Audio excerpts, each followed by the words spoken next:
बड़ा महत्वपूर्ण विषय इस वक्त देश के अंदर चल रहा है। बाबा साहेब भीमराव अम्बेडकर जी का जिस प्रकार से अपमान करने का प्रयास संसद में हुआ और उसको ध्यान हटाने के लिए उस पर से संसद के अंदर मैं चूंकि खुद मौजूद था, संसद के अंदर जिस तरह से धक्का मुक्की की बात की गई, ये बिल्कुल निराधार है। बाबा साहेब के अपमान को देश याद रखने का काम करेगा। बाबा साहब भीमराव अम्बेडकर जी ने देश को संविधान दिया, एक सुरक्षा कवच दिया, देश के आम नागरिकों को उनके जीने का मौलिक अधिकार दिए, देश के अंदर रहने वाले विभिन्न धर्मों के लोगों को धार्मिक स्वतंत्रता प्रदान की। और जिस प्रकार से आजकल देश में चल रहा है, संविधान एक ऐसा ग्रंथ है जो हम लोगों की रक्षा कर सकता है। संविधान के रचयिता, संविधान सभा में संविधान को प्रस्तुत करने वाले बाबा साहेब भीमराव अम्बेडकर जी के बारे में कैसी सोच भारतीय जनता पार्टी रखती है, वो संसद में दिखने का काम हुआ। हम लोग आज पूरे देश में कांग्रेस के सभी सांसद आज और कल सब पूरे देश में अपने अपनी कॉन्स्टिट्यूंसी के अंदर इसी परिप्रेक्ष्य में वार्ता कर करके हम लोग चूंकि मौके पर मौजूद थे, कोई ऐसा घटनाक्रम वहां घटा नहीं। अगर कुछ घटता तो अब तक सीसीटीवी फुटेज सबके पास होते। प्रेस वाले वहां मौजूद थे, प्रेस के कैमरे लगातार चल रहे थे और ये बार बार कहना कि धक्का मुक्की और हमने कॉरिडोर दिया था। आप देख लीजिए, जिस टाइम राहुल जी जा रहे हैं, कौन सा कॉरिडोर था, पूरा रास्ता ब्लॉक किया हुआ था। तो हमारा तो यही है कि हम बाबा साहेब के अनुयायी हैं और बाबा साहेब के अपमान को किसी भी सूरत में बर्दाश्त करने वाले नहीं हैं। अब मैं कुछ अपना लोकल कर दूंगा। मैंने जब जीत कर गया था तो आपसे लोगों से एक वादा किया था कि सहारनपुर का सांसद गूंगा नहीं होगा, और मैं आज ये बात दावे के साथ कह सकता हूं कि संसद के प्रत्येक दिन मेरा सवाल संसद के अंदर आया और बहुत महत्वपूर्ण विषयों के ऊपर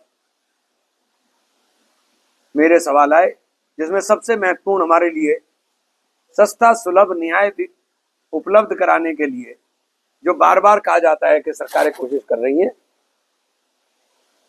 सरकार ने जवाब दिया है कि हम पश्चिम उत्तर प्रदेश में कोई हाई कोर्ट की बेंच नहीं बनाने जा रहे हैं।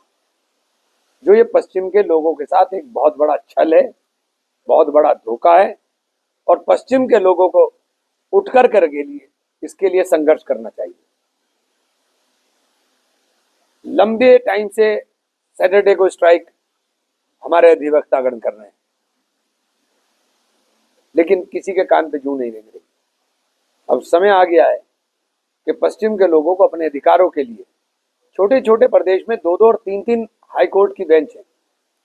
हमारी हाई कोर्ट की बेंच इतनी दूर है कि हम दूसरे देश की सीमा क्रॉस कर जाएं, लेकिन अपने हाई कोर्ट की बेंच उससे दुगनी दूर है। तो ये हमारे साथ बेहद अन्याय है। हम दूसरे स्टेट के हाई कोर्ट में जल्दी पहुंच सकते हैं बनिस्बतन अपने हाई कोर्ट की। तो इस पश्चिम के लोगों के साथ घोर अन्याय है और हम लगातार, क्योंकि अब तो सरकार ने मान लिया है कि कोई विचाराधीन है ही नहीं, कोई प्रस्ताव ही नहीं है, तो ये भी नहीं कह सकते क्योंकि संसद में जवाब दिया है। तो हम तो आपसे माध्यम से सबसे यही कहूंगा कि अब समय आ गया है कि पश्चिम के लोग अपने लिए, क्योंकि सस्ता सुलभ न्याय उपलब्ध कराने की जो बातें की जाती है वो खोखली है, अपने लिए खड़े होकर के हमें संघर्ष करना पड़ेगा। धन्यवाद। पिछले 10 साल से सर्किल रेट ही नहीं बढ़ा रहे हैं आप। आपकी आवाज कहाँ है? मेरी आवाज है, मैं बोल रहा हूँ, ये आवाज आपके माध्यम से ही तो जाएगी, ये आपके माध्यम से तो जाएगी। दिल्ली में, अभी दिल्ली में सुनिए, अगर आपने नहीं देखा तो मुझे नहीं पता, अभी दिल्ली में इन सारे विषयों के ऊपर लगातार पार्लियामेंट के बारे में बोला हूँ। दूसरी बात, सांसद निधि की बात है, 6 महीने से आपके सांसद निधि आ रही है। 4 दिसंबर को, एक मिनट रुकिए, सुनिए मेरी बात। हाँ हाँ, 2.5 करोड़ में 2 बार में सांसद निधि आती है। किसने कहा? आपके कहने से मैं मान लूं, आपके कहने से मैं मान लूं। ऐसा है भैया, एक साथ सांसद निधि आती है, अक्टूबर में रिलीज हुई है। 4 जून को हम लोग निर्वाचित हुए थे, 4 जून को हम लोग निर्वाचित हुए थे। अक्टूबर के अंदर सांसद निधि आई, सांसद निधि के प्रस्ताव गए, सब प्रस्ताव का पराकलन बनकर आया। सबके प्रस्ताव आए थे, आपका प्रस्ताव नहीं आया, खबर यही छपी है। आपका प्रस्ताव नहीं, आपको कैसे पता मेरा प्रस्ताव नहीं आया भाई? अरे आप अधिकारी का नाम छापिए ना, फिर बताऊंगा उस अधिकारी का नाम है, किसका नाम छाप रखा आपने? मुझे तो क्या क्या चीज, क्या नाम, क्या बयान छपा हुआ है? मैं कल ही, आप मुझे न्यूज भेजिए, मैं कल ही लिख कर भेज दूंगा उसको, एक्सप्लेनेशन कल ही। कौन? और 31 नहीं, मैं तो उससे सुनो, एक तरफा बात नहीं कर रहा यार, एक तरफा बात। आप नहीं है, बहुत अच्छी बात है, किसान को बात करके बहुत अच्छी बात है, लेकिन आप गन्ना भाव की बात उठाइए, अधिग्रहण पर लोग एक मिनट भैया, एक मिनट, आप शांत होइए। नोएडा के अंदर किसानों ने भूमि अधिग्रहण के ऊपर हंगामा किया। मैं गया हूँ यार। सांसद सहारनपुर में कौन सा भूमि अधिग्रहण है? सहारनपुर का इशू बताओ ना। अरे भाई आप ये तो बताइए ना, पर्टिकुलर सहारनपुर में बाला जगह की भूमि अधिग्रहित करी जा रही है, कौन सा कॉरिडोर इतना बड़ा बना है, जो आपका लैंड, ये आपका जो ये दिल्ली यमुनोत्री, जो सॉरी दिल्ली देहरादून हाईवे बन रहा है, इसमें जो है सबसे ज्यादा लैंड दी गई है। आपका जो है शामली में जो है किसान जो है 70 दिन से धरने बैठे हुए हैं। आपको इस कीटों में अब जो मेरी लोकसभा है, मेरी लोकसभा है, मैं गया था वहां भी, मैं वहां भी गया था, लेकिन मैं आपके लिए बता दूं, मैं वहां भी गया था। पेड़ आपकी लोकसभा में 20 रुपए पेड़ की मुआवजा मिल रहा है किसानों को, आप कहाँ हैं सर? मेरे पास कोई किसान आया, अगर किसी किसान ने, एक मिनट भाई, एक मिनट रुकिए, मेरे पास कोई किसान आया और मैंने उसका इशू नहीं उठाया तो मैं खतावार और गुनाहगार हूँ। नहीं, मैं खताकार और गुनाहगार हूँ। हाँ, तो लगातार एक बात सुनिए, एक मिनट सुनिए, पर्टिकुलर एक इशू के ऊपर नहीं बोला जाता, भूमि अधिग्रहण के ऊपर पूरा का पूरा हमने, क्योंकि हालांकि स्टेट कंसर्न सब्जेक्ट है, सेंटर का नहीं है, भूमि अधिग्रहण कानून। अरे भैया, पर अधिग्रहण कौन करेगा? पर स्टेट कंसर्न है, लेकिन हम लगातार, अभी मैं नोएडा भी गया था इसी भूमि अधिग्रहण के ऊपर ही, भूमि अधिग्रहण पे नोएडा भी गया था मैं, वहां पे किसान सारे के सारे आ रहे थे। सहारनपुर में 20 रुपए पेड़ से लेकर के 35 रुपए पेड़ तक दिया जा रहा है। उन्होंने कहा है कि अम्बेडकर वाली जो क्लिप है उसको तोड़ मरोड़ कर पेश किया गया है, बेसिकली ऐसा नहीं था ना, ऐसा उनके द्वारा कहा गया, जैसा उन्होंने कहा अमित शाह ने, और बाकायदे उन्होंने मीडिया को जानकारी दी है कि उस क्लिप को तोड़ मरोड़ कर पेश किया गया है।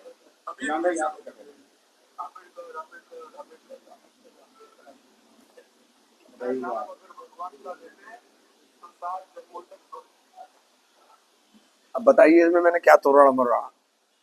ये पार्लियामेंट की प्रोसीडिंग है, ये सड़क पे बोला हुआ वक्तव्य नहीं है, ये पार्लियामेंट की प्रोसीडिंग है, तो पार्लियामेंट की प्रोसीडिंग है, आप निकलवा लीजिए। लेकिन आपने कहा कि पश्चिमी उत्तर प्रदेश को बेंच नहीं मिलेगी, इसको क्या आपने कोई प्रश्न पर उठाया था वहां पर, और जिस पर जवाब आया है? मैंने प्रश्न उठाया था, लिखित में जवाब आया है, मैंने प्रश्न उठाया था, लिखित में जवाब आया है, और उस जवाब में इनकार किया है। मैं उसकी कॉपी कहेंगे तो मैं कॉपी उपलब्ध करा दूंगा। लगातार मुस्लिम एरिया में बंद पड़े मंदिरों को ढूंढा जा रहा है। देखिए मंदिर बंद क्यों है, सबसे पहले तो इस पे सवाल पूछिए ना, कि मंदिर जो है वो इबादत के लिए, मंदिर जो है पूजा के लिए है, तो पूजा स्थल बंद क्यों है? पूजा स्थल तो खुलने चाहिए। हरियाणा और पंजाब के अंदर बहुत सारी मस्जिदें बंद हैं, सब खोलिए ना, खुलने चाहिए। मैं तो इनका पक्षधर हूँ, और सबको स्वार्थ के साथ खोलने चाहिए। मैं भागवत जी के बयान से पूरी तरह से सहमत हूँ। कि देश के अंदर नफरत से आप विकास नहीं कर सकते। इतनी नफरत मत बोइए कि देश के अंदर हालात ही खराब हो जाए। सहारनपुर की जनता ने आपको सबसे बड़े सदन में भेजा है, लगातार आपको सदन में मुद्दे भी उठा रहे हैं, लेकिन मुस्लिमों पर कहीं ना कहीं आप ज्यादातर बात कर रहे हैं। सहारनपुर के स्थानीय मुद्दे कहाँ न करें, बांग्लादेश के अंदर जो अत्याचार हो रहा है, स्थानीय मुद्दे की बात करें। स्थानीय मुद्दे, तो आप हर मीटिंग में बोल रहे हो ना। जी, स्थानीय मुद्दे क्या होते हैं आपकी नजर में? क्या स्थानीय मुद्दे है? क्या सुलभ न्याय सहारनपुर के लोगों को नहीं चाहिए? सुलभ न्याय, एक मिनट रुकिए, एक करके सवाल। सुलभ न्याय नहीं चाहिए? सहारनपुर के लोगों को सड़क नहीं चाहिए? सहारनपुर के लोगों को रोजगार नहीं चाहिए? सहारनपुर के लोगों को मेडिकल के अंदर सुविधा नहीं चाहिए? तो स्वास्थ्य सबसे बड़ी समस्या है। मैंने स्वास्थ्य का वादा किया था कि स्वास्थ्य के लिए मैं बोलूंगा, और मैंने पार्लियामेंट में भी बोला, और मैंने प्रदेश के हेल्थ मिनिस्टर से भी रिक्वेस्ट की है कि सहारनपुर के मेडिकल कॉलेज के अंदर कम से कम 8 सुपर स्पेशलिटी डिपार्टमेंट तुरंत चालू किए जाने चाहिए। बेसिक इंफ्रास्ट्रक्चर हमारे पास मौजूद है, इसको जल्द से जल्द शुरू करें, और मुझे उम्मीद है कि जल्द से जल्द ये शुरू होगा। सबसे पहले मुझे पत्रकारों के अकल के ऊपर शर्म आती है, और ये महसूस होता है कि आप लोग पढ़े लिखे नहीं हो। मैं बहुत सख्त लफ्जों में बोल रहा हूं, जिन्होंने ये खबर छापी है, जिन्होंने ये खबर छापी है, उनको ये अकल होनी चाहिए कि उन्होंने किस ग्राउंड के ऊपर ये खबर छाप दी। 31 मार्च तक पैसा खर्च होता है, हमारी किस्ती नवंबर में आई है, उनका एस्टीमेट बनेगा, एस्टीमेट बनने के बाद प्रागलन बनना आएगा, और उसके बाद वो जाएगा, वो सब जा चुके। मतलब आप ऐसे ही कुछ भी लिख देंगे। पहली और दूसरी किसने कहा? ये पहले तो ये बताओ ना, आपके पास बैंक अकाउंट है? आपके पास कोई खबर कैसी, कहां से लाते हो आप खबर? ये पढ़ा लिखा करो भाई, पढ़ लिख करके खबर बनाया करो। ऐसी खबरें मत बनाओ जिन खबरों से आपके ऊपर प्रश्न चिन्ह लगने लगे कि आप भी पढ़े लिखे हो कि नहीं हो। मतलब 31 मार्च तक पैसा खर्च होना एक प्रोसेस है, प्रोसेस के अंदर सारा काम चलता है। आपने कह दिया खर्च कर दिया, किसने खर्च कर दिया भाई? कौन खर्च कर देगा?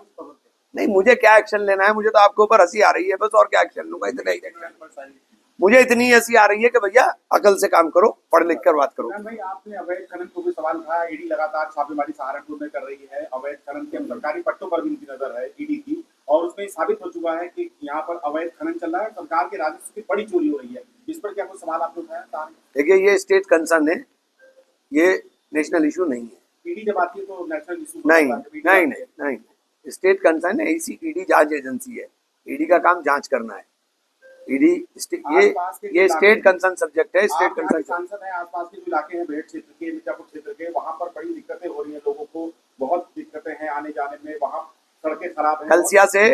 कलसिया से फतेहपुर तक 41 करोड़ रुपया मंजूर हो गया, काम शुरू होने जा रहा है सड़क के चौड़ीकरण का।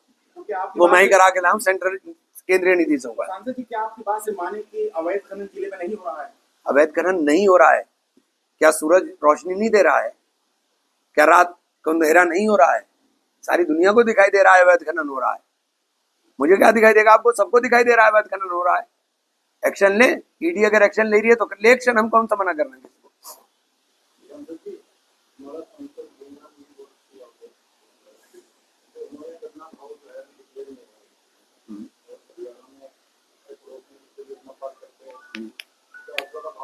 जब तक किसान हिंदू और मुसलमान रहेगा तब तक देश में किसान पिसता रहेगा। समझ गए आप? मैं कह रहा हूं ना, जब तक किसान हिंदू और मुसलमान रहेगा किसान पिसता रहेगा। किसान को किसान बनना पड़ेगा। एमएसपी के ऊपर कानूनी गारंटी देने को सरकार तैयार नहीं। भूमि अधिग्रहण के कानून को इन्होंने बर्बाद कर दिया। 2012 में यूपीए सरकार भूमि अधिग्रहण कानून लेकर आई थी, और उस भूमि अधिग्रहण कानून के अंदर 4 गुने मुआवजे का वो था। जिस जगह पर भूमि अधिग्रहित होनी है वहां पिछले 10 साल से सर्किल रेट ही नहीं बढ़ा रहे हैं आप। आपकी आवाज कहाँ है? मेरी आवाज है, मैं बोल रहा हूँ, ये आवाज आपके माध्यम से ही तो जाएगी, ये आपके माध्यम से तो जाएगी। दिल्ली में, अभी दिल्ली में सुनिए, अगर आपने नहीं देखा तो मुझे नहीं पता, अभी दिल्ली में इन सारे विषयों के ऊपर लगातार पार्लियामेंट के बारे में बोला हूँ।